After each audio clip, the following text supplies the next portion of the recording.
Salut, alors je suis content de te retrouver aujourd'hui. Comme tu peux le voir, changement de décor, on n'est plus sur Guillemeno. Je suis retourné à Ubud, donc je sais plus si je l'avais dit, mais Ubud c'est un peu au centre de Bali grosso modo. C'est au milieu des rizières et de la jungle. Donc moi j'aime beaucoup ce décor, j'aime plus le décor jungle et rizières que le décor sable et plage. Bon, je sais pas pourquoi, je me sens mieux avec beaucoup de végétation. Donc au programme de cette semaine, ça sera des temples, des jungles et des rizières de nouveau. Alors toi tu l'as pas vu, mais j'ai fait une petite pause de 4-5 jours où j'ai pas tourné de vidéo, mais j'avais un petit peu d'avance. Donc si tu veux savoir où je suis en temps réel, je t'invite à me suivre sur Instagram. Oui, c'est de l'autopromo, mais ça m'a fait du bien. Là je suis de retour, je suis en pleine forme et je voulais te parler aujourd'hui des rencontres en voyage. Parce que cette semaine à Guillemeno, ça a été ma meilleure expérience depuis le début de mon voyage. Et cette vidéo, c'est un petit peu la partie 2 de la première que j'avais faite. Donc sur la solitude en voyage et sur apprendre à être seul, que je t'invite à aller voir si tu l'as pas déjà vu. Et pourquoi j'ai pris une pause pendant 4-5 jours? Parce qu'en fait pendant 3 jours j'étais en train de voyager avec un Allemand que j'avais rencontré dans l'auberge sur Guillemeno justement. Tout ça pour te montrer que c'est vraiment extrêmement facile d'avoir des compagnons de voyage, de rencontrer des gens et que c'est une composante essentielle du voyage. Alors c'est personnel, mais je pense que c'est un peu pareil pour la majorité des voyageurs. Les rencontres en voyage, c'est une des composantes les plus importantes dans un voyage. C'est-à-dire que tu as beau voir des choses extraordinaires, tu as beau visiter les plus beaux pays du monde, si dans ton voyage, tu n'as pas la composante rencontre, si tu n'échanges pas avec les gens, que ce soit des locaux ou des étrangers, je trouve que c'est un voyage qui manque de saveur. Et justement, comme je te l'ai dit dans ma première vidéo, c'est extrêmement facile de rencontrer des gens en voyage. T'en rencontres tout le temps et partout. Surtout quand tu dors en auberge de jeunesse en fait. Le truc, c'est que quand t'es solo, tu vas souvent aller en auberge de jeunesse, tu vas rencontrer plein d'étrangers et ça va être extrêmement facile de pouvoir échanger avec eux. Je te prends mon exemple, j'étais sur Guillemeno avant et j'étais dans une auberge de jeunesse mais vraiment incroyable. C'est la meilleure semaine que j'ai passée depuis que je suis sur Bali. D'ailleurs, si tu veux l'adresse, tu pourras me demander parce que en plus le mec qui tient cette auberge, c'est un Français. Il a décidé de s'installer sur Guillemeno, c'est un truc incroyable. Ça fait 1 an, 2 ans et demi qu'il a son auberge et il vit de ça. Après, comme je te l'ai dit, t'as 2 types de rencontres. T'as les rencontres avec les étrangers et t'as les rencontres avec les locaux. Donc, premier type de rencontre avec les étrangers, c'est le plus simple entre guillemets. Donc c'est les étrangers de toutes les nationalités différentes.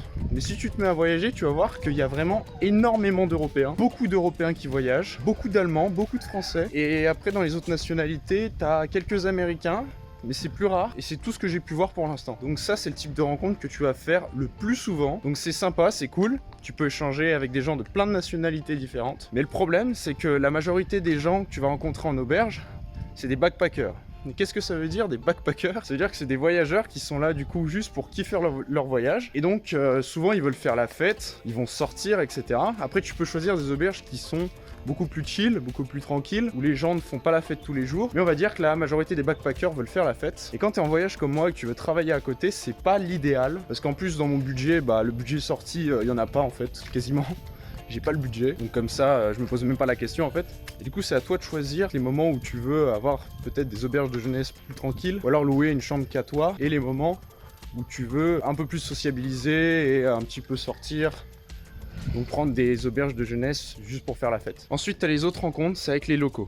Alors, ces rencontres avec les locaux, c'est plus compliqué. Parce que généralement, dans les pays, déjà qu'en France, on n'a pas un niveau incroyable en anglais. Les pays qui sont moins riches, donc moins développés, comme en Asie du Sud-Est, comme au Mexique où j'étais, c'est encore plus problématique. C'est pas facile d'échanger avec les locaux, mais pour moi ça reste quelque chose d'ultra important pour pouvoir comprendre la culture d'un pays où tu vas. Pas simplement être un touriste, aller voir toutes les attractions les plus touristiques et ne pas essayer de sentir cette culture, de la comprendre. Dans le voyage, c'est ça qui fait que ton esprit s'ouvre, c'est justement de pouvoir échanger sur les autres cultures, sur les autres religions. Et j'ai de la chance parce que le Airbnb que j'ai loué, mon hôte est super sympa et il a passé 2 ans en Australie en tant que chef. Bon, pour avoir passé 2 ans en Australie, il parle pas si bien anglais, il est pas bilingue, mais ça me permet quand même d'avoir des conversations assez profondes avec lui. Et j'ai pu lui poser des questions sur la culture balinaise et sur les traditions. Et ça, c'est vraiment cool. Donc là, je pense que tu as remarqué, mais depuis tout à l'heure, je passe devant plein de temples, donc devant des maisons typiques balinaises. Je vais essayer de te mettre des passages vidéo. C'est quelque chose qu'on m'a demandé d'en mettre plus. C'est quelque chose que tu apprécies de manière générale. Donc c'est ce que je vais faire. Donc pour revenir sur les rencontres, c'est pour ça que je pense que si toi, tu as un problème de timidité, si tu as un problème de confiance en toi, si tu as un problème de sociabilité, le voyage solo c'est sûrement un des meilleurs moyens pour pouvoir casser tes peurs, casser tes croyances et devenir à l'aise socialement. Alors petite pause à l'ombre parce qu'il fait chaud. Alors si tu vois bien derrière moi là, il y a plein de petits canards. Donc oui, je suis bien dans la campagne. Il y a des coqs, des canards un peu de partout. Donc pour revenir aux rencontres, en dehors des auberges de jeunesse, pareil comme je te l'expliquais dans ma première vidéo, c'est extrêmement simple. Dès que tu vas voir quelqu'un, notamment qui est seul, un étranger, un voyageur qui est seul, ça va être très simple de l'aborder. Si toi tu te rapproches de lui, ça sera très simple de lui adresser la parole et il te répondra sûrement avec plaisir, parce que justement il voyage seul et ça fait toujours plaisir quand tu voyages seul, quand quelqu'un te pose une question et vient vers toi, ou soit lui il va spontanément t'adresser la parole. Et des voyageurs, tu vas voir que tu en croiseras absolument partout. Dès que tu vas prendre un transport, dès que tu vas aller à l'aéroport. Donc si c'est vraiment une peur pour toi, faut vraiment pas que tu t'inquiètes pour ça. Dernier point que je voulais aborder avec toi, donc c'est pour revenir aux rencontres avec les locaux. Si tu as l'opportunité, donc ça s'adresse plutôt aux personnes qui sont encore en études, mais si toi tu as l'opportunité de faire un échange à l'étranger, je te le conseille vraiment vivement, parce que c'est beaucoup plus compliqué quand tu es en voyage solo, d'avoir accès à des personnes de la culture du pays que tu visites, qui aient une éducation assez bonne, parce que bon, bah, tu t'en douteras, mais en Asie du Sud-Est, au Mexique, etc., le niveau d'éducation est quand même plus bas, c'est donc plus compliqué de trouver quelqu'un avec qui tu peux discuter en anglais déjà, et avec qui tu pourras avoir des échanges plus profonds sur la culture et sur les traditions du pays. Et ce qui est bien quand tu es en échange universitaire, c'est que tu seras dans l'université justement de ce pays, avec des gens qui auront une éducation similaire.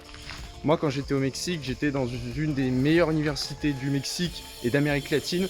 Donc c'était très simple d'avoir accès à des personnes du même niveau d'éducation, et je me suis fait des super potes mexicains avec qui j'ai encore contact aujourd'hui, et c'était vraiment un plaisir, et c'est ce qui me manque pour l'instant dans ce voyage. Bon, je vais te quitter sur ce très joli temple balinais. J'espère que je t'aurai rassuré si pour toi encore c'était pas clair comme de l'eau de roche. Bon, finalement je te quitte sur ce plan parce que comme tu as pu l'entendre juste avant, il y a des chiens qui sont arrivés sur moi. Ils avaient pas l'air très contents que je me pose devant leur maison apparemment. Donc j'espère que j'aurai réussi à te rassurer. Merci d'être toujours plus nombreux à me suivre, et si ça t'a plu, si ça t'a inspiré, n'hésite pas à t'abonner surtout, et moi je te dis à demain, salut.